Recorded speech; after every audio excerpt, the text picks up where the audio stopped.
think about your composition. A lot of people think once they're up in a drone, just got a nice wide shot and it looks great. You still got to think about your composition when you're doing photography or video.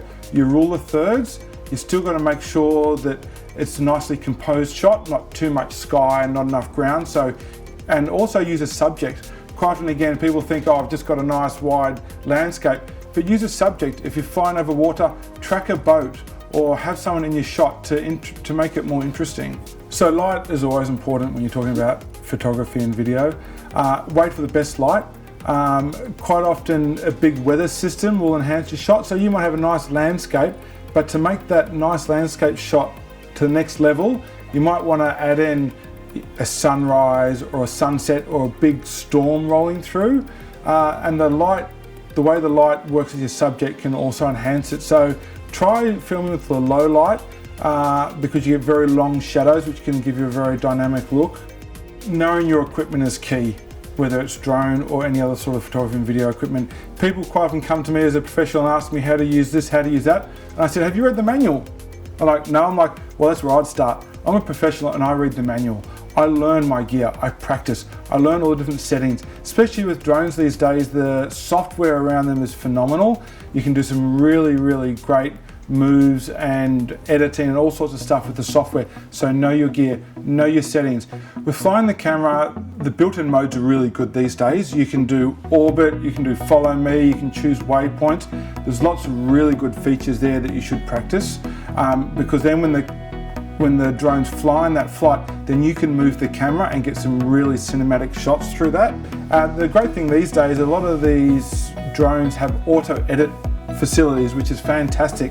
So you don't want to keep your shots too long. If you're going to use that auto edit feature, you can choose 5 or 6 different shots and it'll edit it together for you.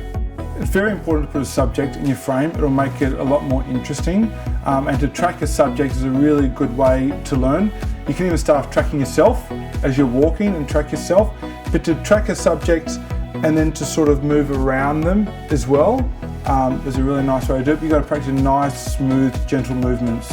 You can get more dynamic shots, I find, from a drone than from a helicopter. You can do more movement and you can do lower shots. I think lower shots are more dynamic quite often than higher shots. Skimming over the water at a low angle can be quite cinematic. And I think when you're talking about trying to boost your drone to the next level, it is doing multiple, when you're talking video, doing multiple moves at one time. So you might be coming up as you pan down, or you might have a subject coming towards you and you're going towards it and then turning around and following it. If you can do multi-moves, it enhances the cinematic style of it. So that's why it's really good to practice slow moves. So you can do the multi-moves in one go.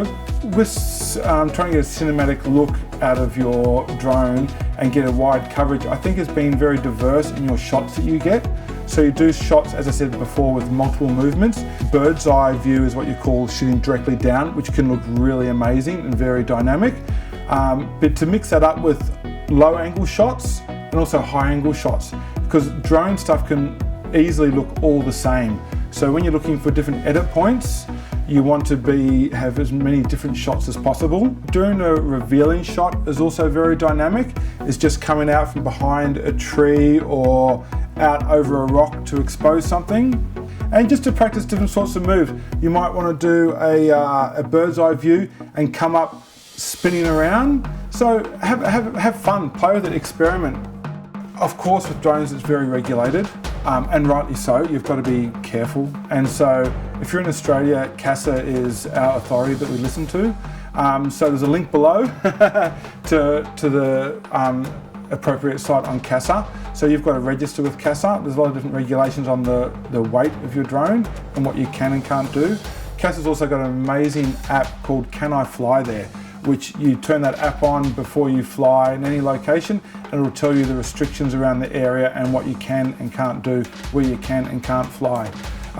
If you're doing it for money, you have to register with CASA, even if you don't need the license at the moment, if you're under 2 kilograms, but you still have to register with them. Also, if you're taking your drone overseas, you've got to check with the regulator in that country that you're going to. I recently went to Fiji and I had to download a form before I left, fill it in, and email it over to the authority in Fiji to tell them I was coming. So you've got to be very careful about the regulations, and it's good to be on top of it. A lot of the drones these days, they have, before you fly, they'll ask you all these questions, and if you don't pass the test, then they won't let you fly the drone, which is fantastic.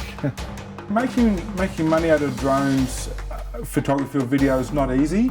Everyone's doing it now. I find being a professional photographer and videographer is that people now expect me to have a drone.